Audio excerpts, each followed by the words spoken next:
Good morning विद्यार्थी मित्रों। कक्षा 11 विषय भूगोल पाठ 3 पृथ्वी की आंतरिक संरचना। इससे पहले वीडियो में हम लोगों ने प्रत्यक्ष स्रोत के बारे में जाना था। यहाँ पर हम लोग परोक्ष स्रोत के बारे में विस्तार पूर्वक जानकारी प्राप्त करेंगे। परोक्ष स्रोत के निम्नलिखित प्रकार हैं, जिसमें पहला है घनत्व। कोई भी पदार्थ कितना ठोस है या उसके कण कितने पास पास में हैं, उससे उसके घनत्व का पता चलता है। पृथ्वी का औसत घनत्व 5.5 ग्राम घन सेमी है। पृथ्वी के ऊपर की सतह के चट्टानों का घनत्व 2.7 ग्राम है, और जबकि मुद्रावरण के नीचे आई हुई अग्नेय चट्टानों का घनत्व 3.0 से 3.5 ग्राम घन सेमी है। यानी पृथ्वी के अंदर जैसे जैसे हम जाते हैं उसका घनत्व उतना ही अधिक होते जाता है। वैज्ञानिकों के अंदाजे के अनुसार पृथ्वी के अंदर के भाग का घनत्व लगभग 11 से 12 ग्राम घन सेमी है। पृथ्वी का घनत्व 1774 में पहली बार मापा गया था। घनत्व मापने का आधार न्यूटन का गुरुत्वाकर्षण का सिद्धांत है। यानी जितना पदार्थ ठोस होगा उसका घनत्व उतना ही अधिक होगा। दूसरा टॉपिक है दबाव। पृथ्वी से जैसे जैसे अंदर जाते हैं वैसे वैसे दबाव बढ़ जाता है, और किसी भी पदार्थ पर दबाव बढ़ने से उसका घनत्व बढ़ जाता है।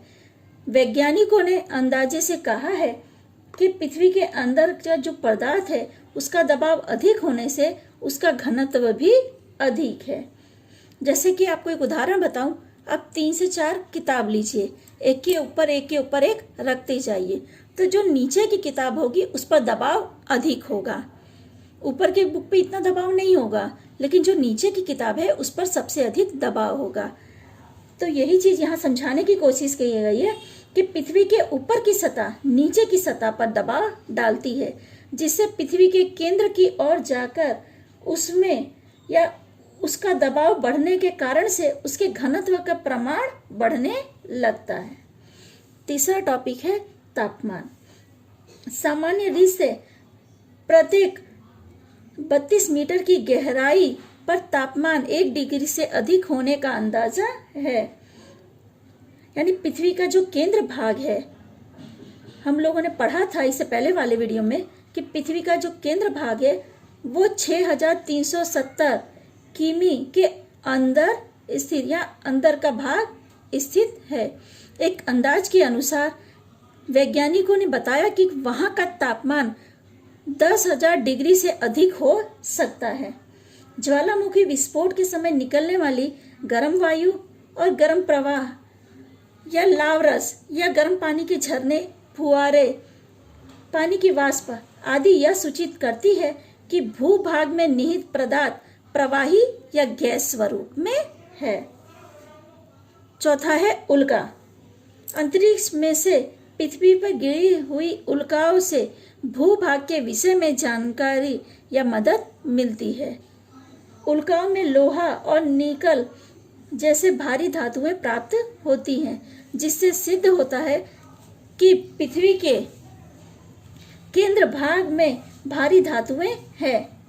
पृथ्वी की तरह उल्काएं भी सौर परिवार का सदस्य है। क्योंकि उल्का भी सूर्य का एक भाग है, पृथ्वी भी सूर्य का एक भाग है। हमने इससे पहले वाले वीडियो में पढ़ा था, पहले वाले पाठ में हमने पढ़ा था कि जो पृथ्वी है वो सूर्य से अलग हुई है। यानी उल्का और पृथ्वी दोनों ही सूर्य से अलग हुए हैं। कहने का मतलब यह है कि दोनों ही पत्थर के टुकड़े हैं, दोनों में ये समानता है और दोनों ही सूर्य से अलग हैं। पृथ्वी बड़ा टुकड़ा है और उल्का छोटे छोटे टुकड़ों के रूप में है। पांचवा है गुरुत्वाकर्षण। पृथ्वी की सतह पर अलग अलग भागों पर गुरुत्वाकर्षण बल अलग अलग प्रकार से अनुभव होता है। ध्रुव में यानी जो ध्रुवीय भाग है से पृथ्वी के केंद्र नजीक होने से ध्रुवों पर गुरुत्वाकर्षण बल का प्रमाण विषुववृत्त की अपेक्षा अधिक होता है। विषुववृत्त से पृथ्वी के केंद्र दूर होने से यहाँ का गुरुत्वाकर्षण बल ध्रुव की अपेक्षा प्रमाण में कम होता है। पृथ्वी के आंतरिक भागों में जो भू पदार्थ हैं उनमें भी असमान वितरणता के कारण गुरुत्वाकर्षण शक्ति में भी अंतर है। इसीलिए वैज्ञानिकों ने कहा है कि पृथ्वी की आंतरिक संरचना जो है उसकी जानकारी भी गुरुत्वाकर्षण के द्वारा प्राप्त हो सकती है। चुंबकीय सर्वेक्षण। चुंबकीय सर्वेक्षण से सिद्ध होता है कि पृथ्वी के आंतरिक भाग हैं या जो भू पदार्थ है उनका वितरण असमान है, क्योंकि पृथ्वी के अंदर के जो भू पदार्थ हैं उनका वितरण अलग अलग है। अलग अलग जगह पे निकल और लोहे का प्रमाण भी अलग अलग देखने मिलता है। कहीं मुद्रावरण की परतें भी हम अलग अलग स्वरूप में या अलग अलग देख सकते हैं। कहीं परत पतली है तो कहीं परत मोटी है। वैज्ञानिकों ने चुंबक लेकर सर्वेक्षण किया है, यानी कि अलग प्रकार की चुंबक होते हैं, उससे पृथ्वी की चुंबकीय यानी कि पृथ्वी के जो लोहे वाले भाग हैं उस पे चुंबक के द्वारा सर्वेक्षण किया गया है। यह दोनों के बीच में आकर्षण और प्रत्याकर्षण होता है। अलग अलग जगह पर चुंबकीय शक्ति भी अलग अलग देखने को मिलती है।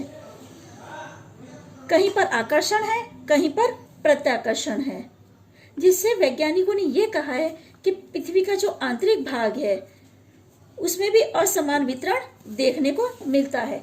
जहाँ पे लौह तत्व अधिक है वहां पर चुंबक अधिक चिपकता है, और जहाँ लौह तत्व कम है वहां पर चुंबक का अपाकर्षण देखने को मिलता है। सातवां है भूकंपीय लहरें। भूकंप आलेख यंत्रों में 3 प्रकार से भूकंप की तरंगे दर्ज होती हैं। प्राथमिक तरंगे, द्वितीय तरंगे, पृष्ठीय तरंगे या सतह की तरंगे।